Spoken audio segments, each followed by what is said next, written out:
नमस्कार बंधुरा तोमरा सबाई केमन आछो। आशा करी सकले भालो आछो। पम्पा सिम्पल कुके सबाइके स्वागत। आज के आमी तोमादेर संगे एकटा पाउरुटिर पकोड़ा रेसिपि शेयर करब। चलो पकोड़ाटा केमन बानिয়েছি तोमादेर संगे शेयर करी। पकोड़ार जन्य आमी एखाने निয়েছি सेদ্ধ करा आलू दुटो, एकटा डिम सेদ্ধ और निয়েছি आमी पेঁয়াজটাকে हालका करे भेजे निয়েছি सामान्य एकटू धनेपाता कुचोनो, निয়েছি চিনেবাদামটাকেও আমি এরকম হালকা করে গড়িয়ে নিয়েছি। এবার নিয়েছি পরিমাণ মতো লবণ আর নিয়েছি কিছুটা চিলি ফ্লেক্স। এবার আমি সব উপকরণকে একসঙ্গে মেখে নিব। তোমরা একটা গ্রেটারের সাহায্যেও আলুগুলো মাখিয়ে নিতে পারো। আমি এখানে হাত দিয়েই পুরো সব কিছু মাখিয়ে নিচ্ছি।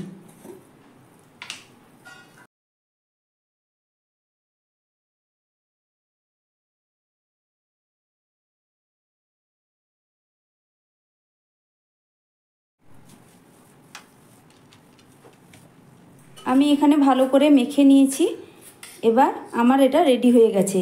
এখানে তোমরা কিছুটা পরিমাণ কাঁচা লঙ্কাও ব্যবহার করতে পারো। আমি কাঁচা লঙ্কাটা দিইনি যেহেতু চিলি ফ্লেক্সটার পরিমাণ আমার এখানে বেশি আছে। ব্রেড পকোড়ার জন্য আমি এখানে কয়েকটা ব্রেড নিয়েছি, স্লাইস ব্রেডগুলো নিয়েছি। এবার আমি এগুলোকে সাইড থেকে আমি ছুরির সাহায্যে কেটে নিব।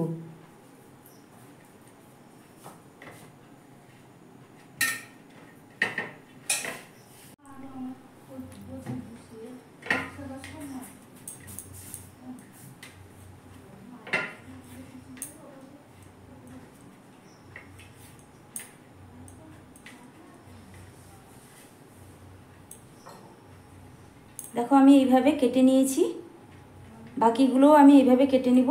আর এই সাইডগুলোকে আমি একটা মিক্সিং গ্রাইন্ডারে আমি এগুলোকে গুঁড়ো করে নিব। দেখো ব্রেডগুলো আমি সুন্দর করে আমি কেটে নিয়েছি। এবার পাউরুটির আমি সাইডগুলোকেও আমি একটা মিক্সিং বলে এইভাবে গুঁড়ো করে নিয়েছি। এবার আমি এক একটা করে রেডি করে নিব। এখানে নিয়েছি একটা পাত্রে জল, সেই জলের মধ্যে আমি একটা একটা করে রুটি এইভাবে ডুবিয়ে দিব, সঙ্গে সঙ্গে তুলে নিব। তারপর এইভাবে হাত দিয়ে হালকা করে চেপে জলটা বের করে দিচ্ছি। তারপরে এর মাঝখানে কিছুটা আলুর পুর এইভাবে দিয়ে দিচ্ছি। তারপর চারিদিক থেকে আমি এইভাবে চেপে চেপে মুখটা বন্ধ করে দিচ্ছি।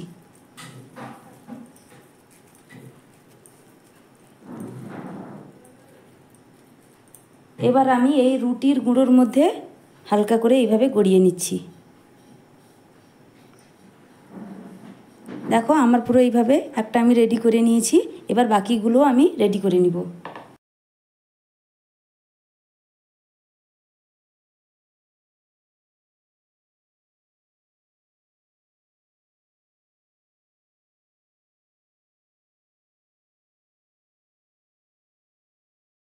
আমি প্রত্যেকটা এইভাবে রেডি করে নিয়েছি।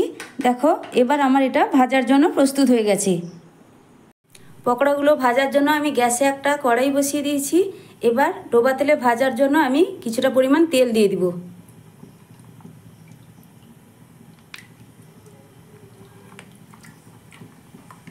এবার তেলটা আমার এখানে গরম হয়ে গেছে।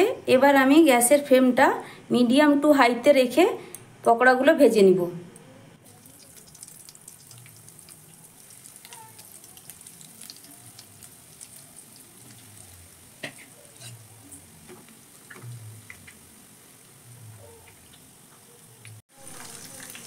পকোড়াগুলো আমি উল্টে পাল্টে লালচে করে ভেজে নিয়েছি।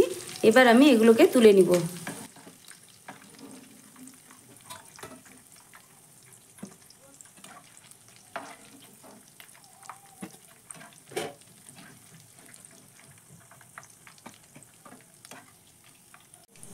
এইভাবে বাকি পকোড়াগুলো আমি ভেজে নিচ্ছি।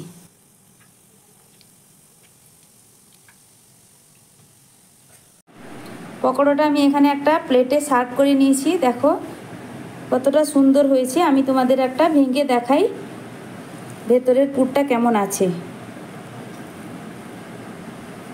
এই পকোড়াগুলো বানাতেও যেরকম সহজ, খেতেও খুব মজা হয়। তোমরা খুব সহজে এরকম পকোড়া বাড়িতে বানিয়ে ফেলতে পারবে। তোমাদের এই পকোড়া রেসিপিটি কেমন লেগেছে কমেন্ট করে জানিও। যদি ভালো লেগে থাকে তাহলে লাইক, শেয়ার, সাবস্ক্রাইব করে পাশে থাকার অনুরোধ রইল। আজকের মতো টাটা, ফিরে আসছি কোনো এক নতুন রেসিপি নিয়ে।